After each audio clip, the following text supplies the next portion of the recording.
আসসালামু আলাইকুম। আয়ান কুকিং স্টুডিওতে আপনাদের সবাইকে স্বাগত জানাচ্ছি একটা মজাদার রেসিপি নিয়ে। এটা হচ্ছে বেলে মাছ ভুনা।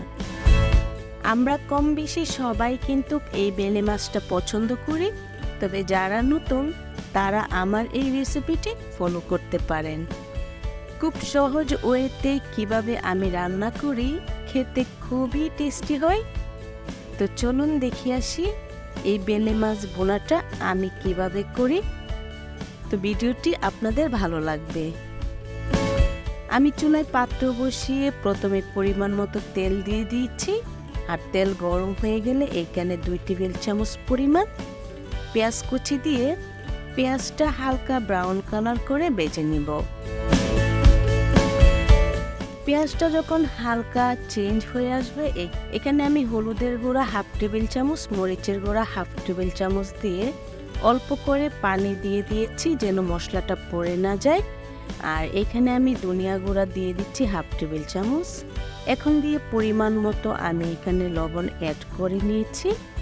এখন খুব ভালোভাবে নেড়ে ছেড়ে মশলাটা কষিয়ে নিব।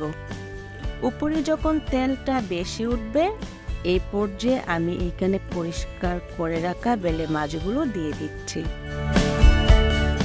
দিয়ে এখন আমি খুব ভালোভাবে এই মাছটা নেড়ে ছেড়ে মিক্স করে নিব। যেহেতু ছোট মাছ, তাই প্রথম পর্যায়ে খুব ভালোভাবে নেড়ে নিচ্ছি। কিছুক্ষণ নেড়ে 1-2 মিনিটের মতো যখন এটা ভাজা হয়ে যাবে, এই পর্যায়ে আমি এখানে পরিমাণ মতো পানি অ্যাড করে দিচ্ছি। পানিটা এমনভাবে অ্যাড করব যেন মাছগুলো খুব ভালোভাবে হয়ে যায়, আর যে পরিমাণ আমার জলটা প্রয়োজন সেই পরিমাণ যেন জলটাও দেখে যায়। তো এখানে আমি পরিমাণ মতো পানি অ্যাড করে নেড়ে চেড়ে মিক্স করে নিচ্ছি। এখন কিছুক্ষণ ঢাকনা দিয়ে রান্না করব। ফিরে আসছি কিছুক্ষণ পর। এই পর্যায়ে আমি আবারও কিন্তু ঢাকনাটা উঠিয়ে নেড়ে দিচ্ছি। যেহেতু ছোট মাছ বেশিক্ষণ সময় লাগবে না, তো আমি আবারও কিছুক্ষণ নেড়ে এখন ঢাকনা দিয়ে কিছুক্ষণ রান্না করব, অল্প কিছুক্ষণ। তো আবারও আমি অল্প কিছুক্ষণ রান্না করে ঢাকনাটা উঠিয়ে এখানে আমি লাস্ট যে উপকরণগুলো লাগবে সেগুলো দিয়ে দিচ্ছি। এখানে আমি ধনিয়া পাতা নিয়েছি আর কাঁচামরিচ নিয়েছি মাছ থেকে কেটে। তো কাঁচামরিচগুলো দিয়ে আমি এখানে ধনিয়া পাতাটাও অ্যাড করে দিয়েছি। আপনারা যদি জাল কম পছন্দ করেন, কাঁচামরিচগুলো এভাবেই অ্যাড করে দেবেন, কাটতে হবে না। তো আমি এখানে কিন্তু এই তো হয়েই গেছে। কিছুক্ষণ এখন নেড়ে ছেড়ে 1-2 মিনিটের মতো রান্না করে নিব। আর এ পর্যায়ে চুলার জালটা একদম লো ফ্লেমে করে দিব। কিছুক্ষণ এভাবে রান্না করে রান্নাটা হয়ে গেলে আমি চুলাটা অফ করে নিচ্ছি।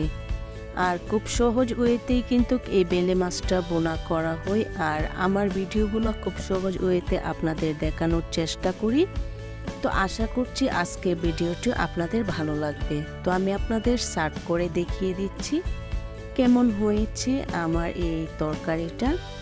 দেখতেই পাচ্ছেন খুবই লোভনীয় হয়েছে, খেতে কিন্তু খুবই টেস্ট। আপনারা এই সহজ ওয়েতে ট্রাই করবেন।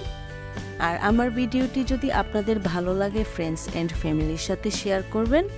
ভিডিওটি যারা ফেসবুক পেজ থেকে প্রথমবারের মতো দেখছেন, প্লিজ ফলো করে দেবেন। আর যারা ইউটিউব থেকে দেখছেন, প্লিজ সাবস্ক্রাইব করে দিবেন। সবাই অনেক বেশি ভালো থাকবেন। আল্লাহ হাফেজ।